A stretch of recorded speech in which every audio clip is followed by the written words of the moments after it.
The Amplified Bible in Matthew 12:25 says, "And knowing their thoughts, he said to them, any kingdom that is divided against itself is being brought to desolation and laid waste, and no city or house divided against itself will last or continue to stand." Pay close attention to this one thing that Jesus said. Any kingdom divided against itself is being brought to desolation and laid waste. The question is America divided right now? The answer is yes.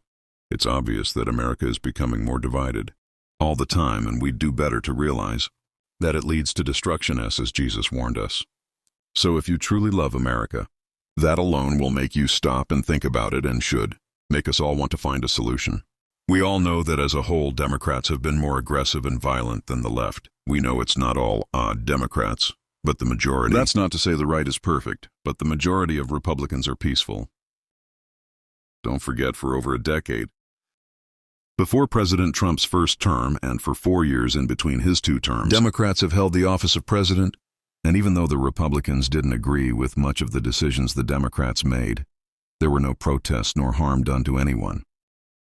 No name-calling, no threats, and not much disrespect, even when everyone knew and understood that our president was not mentally able to make the many crucial decisions that a president must make for the nation. Even when we knew someone behind the scenes was making the decisions, and even though we were as certain as we could be that we knew who that person was, we still never threatened nor became aggressive.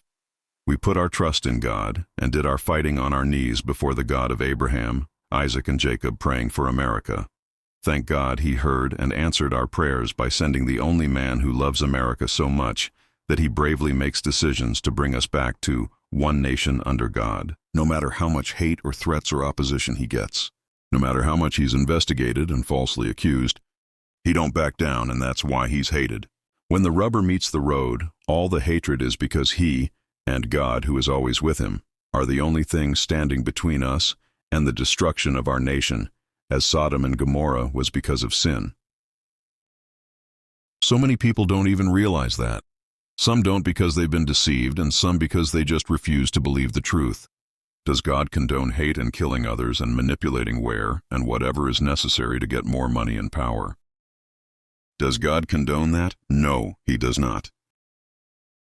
Destruction is the only outcome of that behavior, because a nation divided will not stand. God said that, not me. I ask you to please think long and hard about that. This is an important subject, and I thank you for listening. Now I encourage you to go out into the world and be blessed and be a blessing.